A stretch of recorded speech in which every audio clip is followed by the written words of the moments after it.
Напаѓачот на Никола Тодоров неофицијално е дедото на 9-годишната Тамара Димовска од Велес, која почина од сколиоза. Вооружениот напад се случи на скалите пред Министерството за здравство. Влегувајќи во зградата, 60-годишниот Љупчо Стојановски од велешкото село Долно Каласлари му се приближил на екс-министерот од зад грб, го вперил пиштол од во него и испукал 3 куршуми. Тој е уапсен, а Тодоров не е повреден.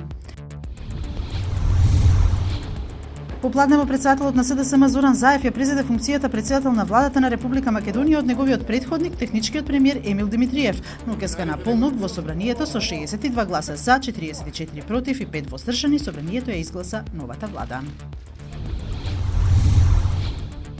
Крај за екстерното тестирање, нов закон за високо образование и анализа на дисперзираните студии за затворање на непродуктивните, најави новата министерка за образование и наука Рената Тренеска-Десковска на првата пресконференција по стапувањето на функцијата.